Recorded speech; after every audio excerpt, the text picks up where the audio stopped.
félicitations pour tes jeux. Et y a-t-il un avant et un après Pékin dans ta vie de tous les jours, au jour d'aujourd'hui, au niveau des sollicitations, des partenaires Ouais, bah, c'est sûr que ça a changé quand même. Je suis beaucoup sollicité depuis les jeux quand même. Avant, c'était quand même peu de téléphone extra sportifs. Là maintenant, c'est beaucoup de choses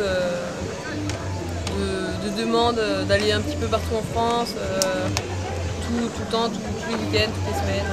Donc bénéfique pour toi. Ouais, c'est bénéfique. Okay. Enfin, ça fait beaucoup voyager. Alors ensuite, comment vois-tu l'évolution du BMX au féminin au niveau des Coupes de France, Coupe d'Europe ou même au niveau du Supercross, la Coupe du Monde Supercross? Le BMX féminin, je pense que ça va progresser, les pistes vont devenir de plus en plus techniques. Déjà par exemple à Fréjus, la piste elle était plus technique que celle par exemple qu'on a eue au jeu. Celle des jeux, ils l'ont faite il y a 1 an et demi je crois, et ils n'ont pas fait vraiment un truc technique. Je pense que ça va évoluer comme ça, quoi. Ça va évoluer de plus en plus, en devenant de plus en plus technique. Plus spectacle. Ouais, plus spectacle.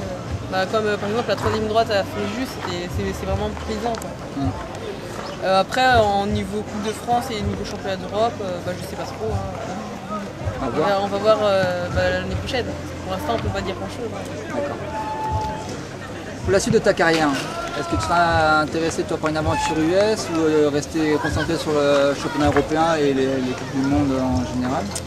Une aventure US, en fait le niveau américain n'est pas très bon en fait. Il est mieux rester en Europe pour faire des compétitions. Mais c'est sûr que ça m'intéresserait d'aller rouler un petit peu aux États-Unis juste pour voir déjà commencer. Après c'est pas un rêve. D'accord. Mais j'aimerais bien quand même y aller l'année prochaine. Faire une expérience.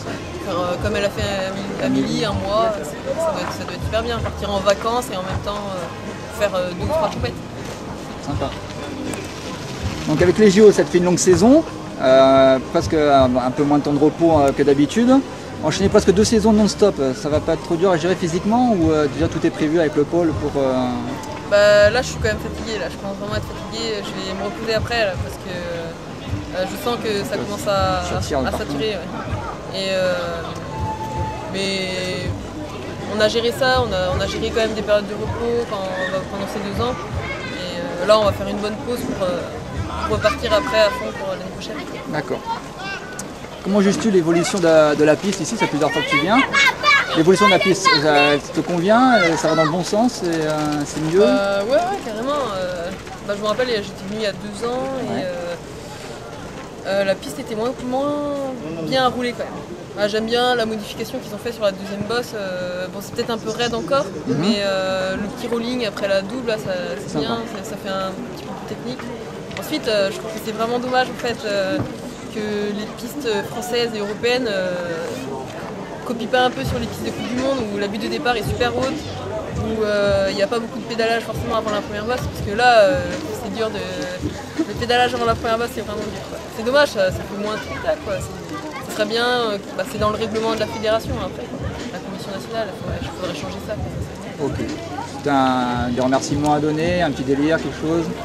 Des remerciements, il y en a beaucoup. Tous les gens du team Coq, ceux qui m'ont aidé les années précédentes.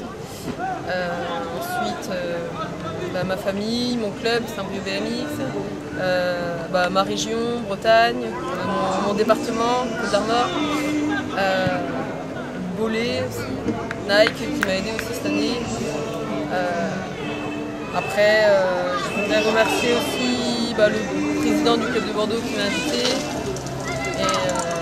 Et tous ceux qui m'aident, qui m'ont aidé justement aussi pour mon casque. Qui m'a fait mon casque, c'était le frère à Damien Godet. Ensuite, je vais avoir un site internet aussi bientôt. Je remercie tous les gens qui m'aident. Si celui qui fait le site de Saint-Brieuc, Julien Cromo, il me donne souvent des photos, tout ça.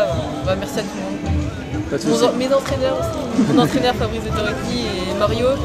Et aussi mon futur entraîneur, celui qui va s'occuper, Florent.